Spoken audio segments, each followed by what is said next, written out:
Ika-4 ng Agosto, ako si Lorlyn Garcia Velarde, hatid sa inyo ang pinakamaiinit na balita sa bansa dito sa News Force. Sa ulo ng mga balita, middle class hindi na pag-iiwanan sa benepisyo ayon sa Malacanang. Hindi tugon ang rally para masolusyonan ang problema ng transport sector ayon sa palasyo.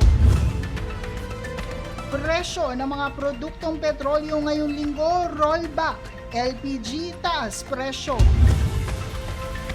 Irregularidad sa confidential funds at mga resibo siniyasat sa impeachment trial. Namemeke ng senior high school voucher, sinintensyahan ng 14 na taong pagkakabilanggo.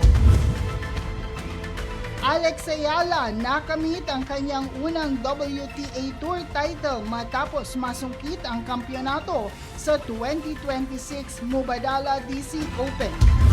Patas at pantay na balita, komprehensibong ulat para sa pulso ng masa. Ito ang News Force.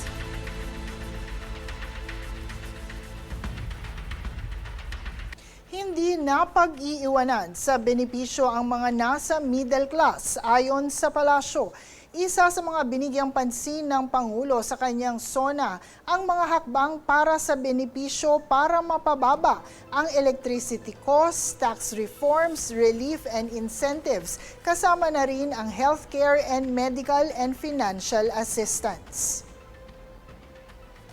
Actually, kahit wala pa po itong mga tax reforms na naisin ng Pangulo, ay nabibenepisyohan din naman po ang karamihan sa ating mga kababayan na nandito sa middle class. Nandiyan po yung tinatawag nating zero balance billing. Kapag ka po naman ay nagko-commute gamit ang LRT, MRT, ay nagkakaroon din po ng mga discounts. Pero maliban po dyan, ito po ang pinakamalaking naging issue at naging topic ng ating Pangulo during SONA nitong nakaraang July. Nandiyan po ang balak na pagbaba ng electricity costs. Ito nga pong tax reforms, tax relief and incentives, kasama na yung expanded healthcare benefits at ang faster medical financial assistance. At lahat po ng mga programa na nais ng Pangulo na maipatupad ay makikita po sa website ng Pangulo, www.pbbm.com.ph. So, mas maaari pong makita dito ang mga naisin para makita ang buong programa ng Pangulo para sa mga middle income.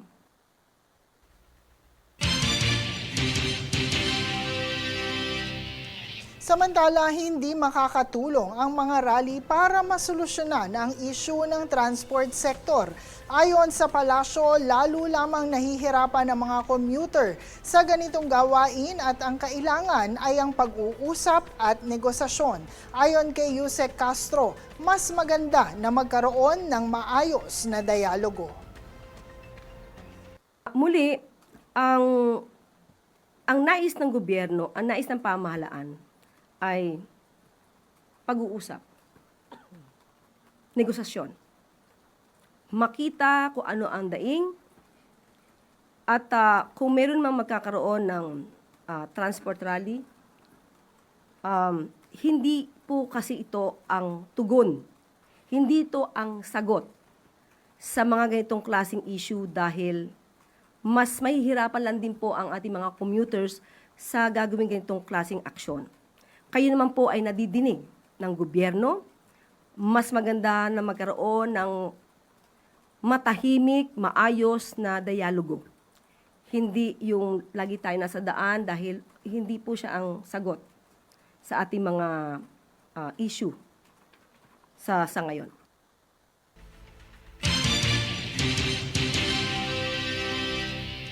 Matapos ang ilang linggong taas presyo sa produktong petrolyo, ipinatupad naman ang hanggang 2 pisong rollback para sa linggong ito. Bawas singil ng 73 centavos sa kada litro ng gasolina, 60 centavos sa kada litro ng diesel at pinakamataas sa kerosene na 2 pesos and 9 centavos na rollback kada litro. Sa kabilang banda, taas presyo naman ng 3 pesos and 67 centavos sa kada kilo ng LPG kung saan katumbas ito ng higit 40 pesos na dagdag singil sa 11 kilogram cylinder. Ayon sa Department of Energy, ang ipinatutupad na presyo bawat linggo ay bunsod ng pabago-bagong sitwasyon dulot ng tensyon sa Middle East, kung kaya't kailangan pa ring maging handa at masinop sa paggamit ng langis. Sa kabila nito, nananatili pa rin umanong matatag at sapat ang supply sa bansa.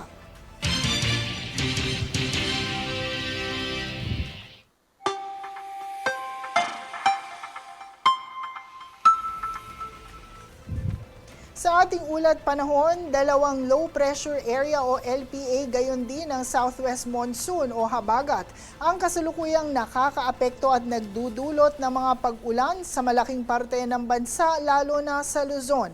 Ang minomonitor na bagyong Luis ay tuluyan ng humina at naging isang LPA na lamang Lunes ng gabi at huling namataan sa Cabugao, Apayao, habang ang isa pang LPA ay huling namataan sa katubigan ng kanluran ng Bacnotan, La Union, at pareho itong may mababang tsansang bumalik o mabuo bilang bagyo.